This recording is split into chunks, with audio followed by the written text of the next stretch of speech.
Success पाना है तो मोटिवेट रहो, मोटिवेट रहोगे तो सफलता आपके कदम चूमेगी।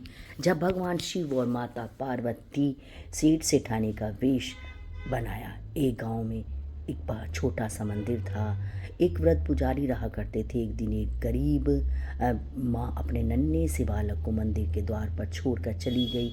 बहुत खोजने पर भी पुजारी को बालक के परिवार का कुछ पता नहीं चला, और जब गांव का कोई भी व्यक्ति उस बालक का लालन पालन करने को तैयार न हुआ तो पुजारी जी ने भगवान शिव की इच्छा समझकर उसे अपने पास रख लिया और उसका नाम भोला रख दिया। गांव के श्रद्धालु भक्तों से जो कुछ प्राप्त होता उसी से भगवान पुजारी जी का और बालक का किसी तरह से गुजारा चलता। यदि किसी दिन कम भी पड़ता तो पुजारी जी बालक और भगवान को भोग लगाकर स्वयं गंगा जल पीकर रह जाते।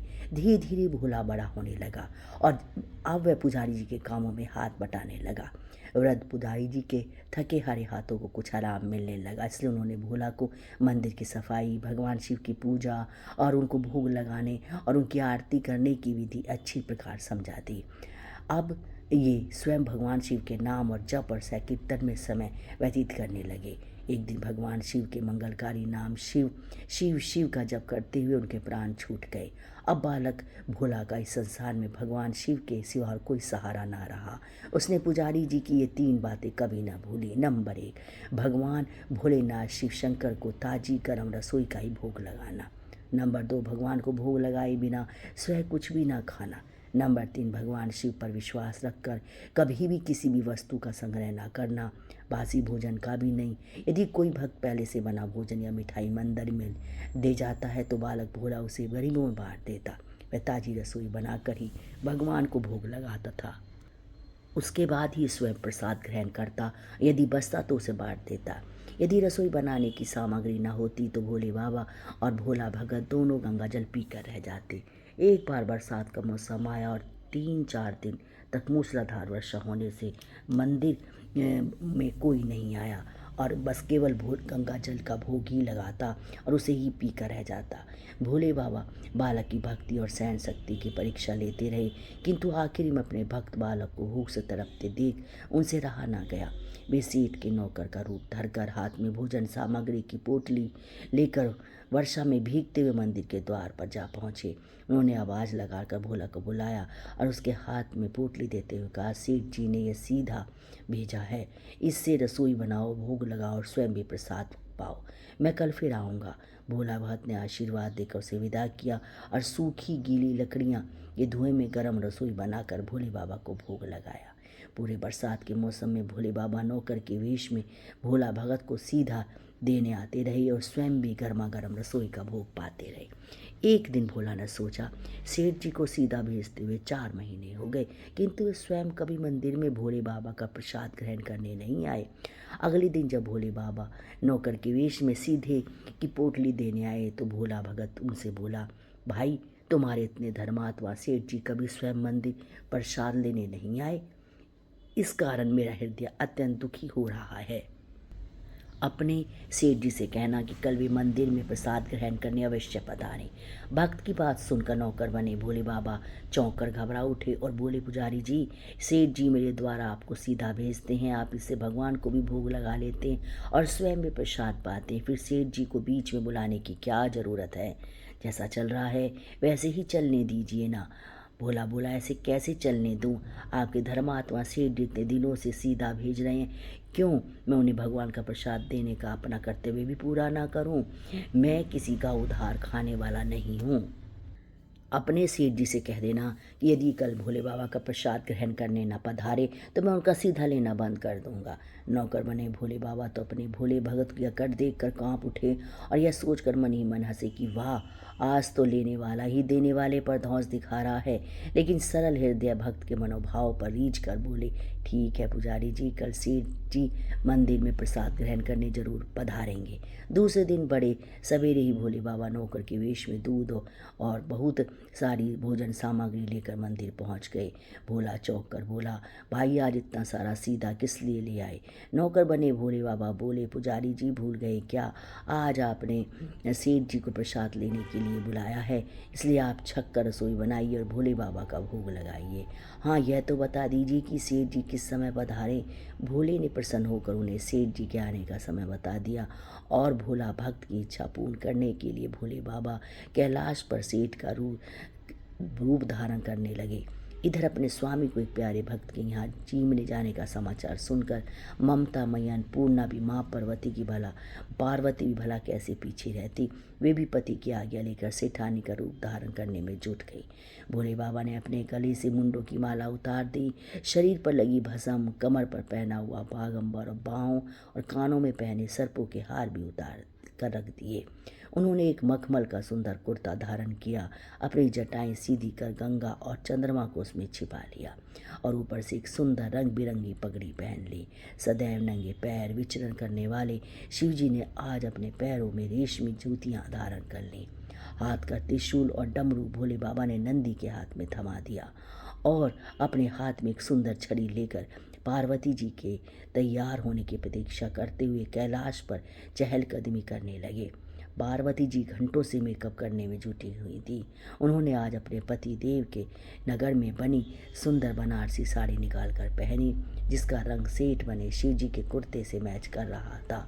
उन्होंने सोने चांदी हीरे के जगमगाते हुए आभूषण धारण कर लिए, पैरों में सुंदर सैंडल पहन ली, बगल में सुंदर सा पर्स दबा लिया और भोले बाबा के बार बार आवाज़ लगाने के बाद श्रृंगार कक्ष से बाहर निकल कर आई। जब पार्वती जी और शिव जी ने एक दूसरे को सेठ सेठानी के वेश में देखा तो वे चकित होकर एक दूसरे को निहारते रह गए। दोनों एक दूसरे को देखकर निहाल हुए जा रहे थे। इससे पहले उन्होंने कभी एक दूसरे का ऐसा सुंदर रूप कभी नहीं देखा था। जब भगवान गौरी शंकर सेठानी से सेठ का रूप धारण कर कैलाश से अपने भक्तों के यहाँ दावत उड़ाने चले तो गणेश, कार्तिकेय, नंदी, ऋषि, मुनि, देवता, देवांगनाएं भी उन्हें देख कर ठगे से रह गई। सेठ बने शिव जी अपने हाथ में ली हुई छड़ी को अदा से घुमाते हुए पृथ्वी पर टेकते हुए चल रहे थे और उनके पीछे पीछे बगल में पर्स दबाए अपनी सैंडल से टक टक और पायल से छन छन की मधुर ध्वनि करती हुई पार्वती सेठानी बनी हुई चल रही थी। भोला भगत आज सुबह ही सेठ जी के स्वागत में भांति भांति के पकवान बनाने में जुटा हुआ था। अपने भोले बाबा को भोग तो वह चलते फिरते बना लेता था, किंतु आज उसे कई महीने से भगवान को भोग लगाने के लिए सीधा भेजने वाले सेठ जी ने भगवत प्रसाद देना था। अतः आज उसने अपनी सारी पाक कला झोंक डाली थी। उसने सेठ जी द्वारा भेजे हुए चावल धोकर खीर बनाई, उसे धीमी आंच पर पकाकर गाढ़ा किया। उसमें सेठ जी के द्वारा भेजे हुए पिस्ते, बादाम, केसर, चिलगोजे, किशमिश डाली। मिर्च और अदरक को कूट कर उसे बाजरा, बेसन और गेहूं के आटे में भर भर कर मोटे मोटे मिस्से टिक्कर बनाए। रसोई बनाकर भोला भगत पुण्य स्नान करने चला गया ताकि स्वच्छ वस्त्र पहनकर अपने भोले बाबा को भोग लगा सके और सेठ जी को उनका प्रसाद पावा सके। जब भोला भगत स्नान करके लौटा तो देखा सेठ जी प्रसाद ग्रहण करने की तो लिए स्वयं तो आए हैं, संग में अपनी सेठानी को भी ले आए।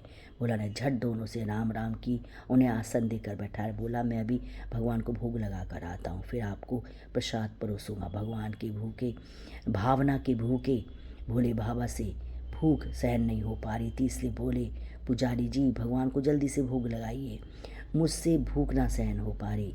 भोला जगत बोला, सेठ जी भूख तो मुझे भी जोर से लग रही है, किंतु मैं अपनी भूख के कारण भगवान को भोग लगाना नहीं भूलता। यदि दुनिया के सारे लोग इसी तरह अपने भूख के लिए भगवान को भोग लगाना भूल जाएं तो भगवान तो भूखे मर जाएंगे।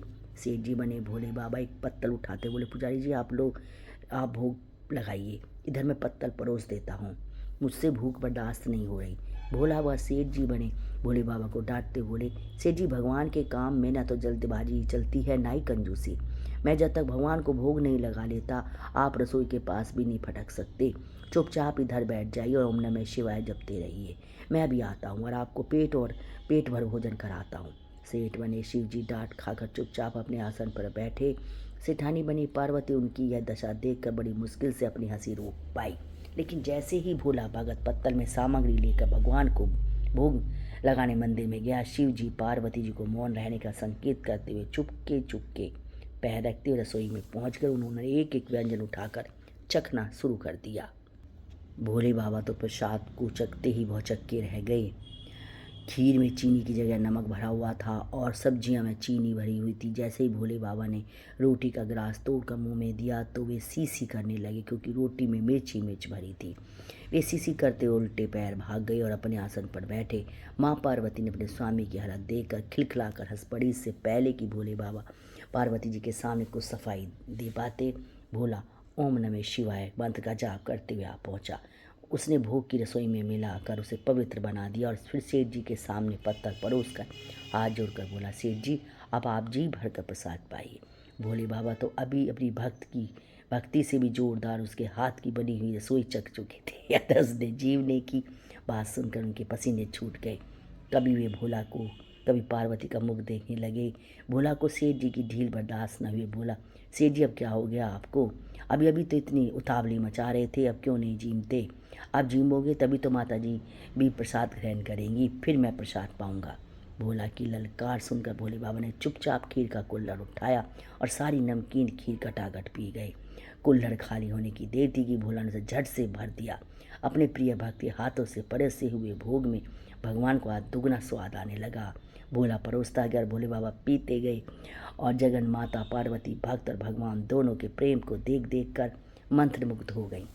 जब सारी रसोई समाप्त हो गई तो भगवान ने एक जोर की टकार ली, भोला को होशाया और बोला, वाह सेठ जी, मैं ही बावला था जो इतनी थोड़ी सी रसोई बनाई। मुझे पता होता आपको प्रसाद ग्रहण करने का इतना शौक है तो और भी ज़्यादा बनाता।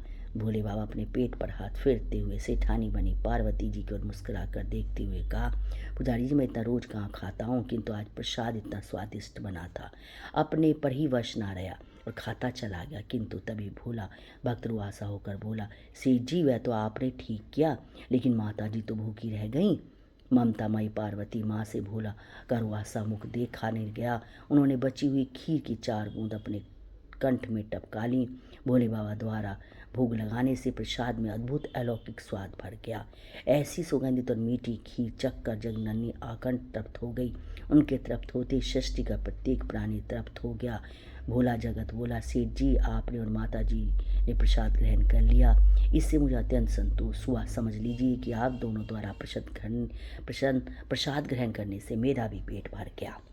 मेरे तो वैसे भी महीने में 4 एकादशी हो जाती हैं, किंतु मैं एक भी दाना ले ही लेता हूँ, जिससे कि भोले बाबा के प्रसाद का अनादर ना हो। यह कहकर जैसे ही भोला ने खीर के पात्र में लगा चावल का एक दाना उठाकर अपने कंठ में डाला, उसकी जन्म जन्मांतर की भूख प्यास मिट गई और समस्त वासना और इच्छाओं की तृप्ति हो गई। उसके ज्ञान के नेत्र खुल गए और उसने देखा कि उनके सम्मुख त्रिलोकीनाथ भगवान शंकर और जगन जननी माँ पार्वती आशीर्वाद की मुद्रा में मुस्कुराते हुए खड़े हैं।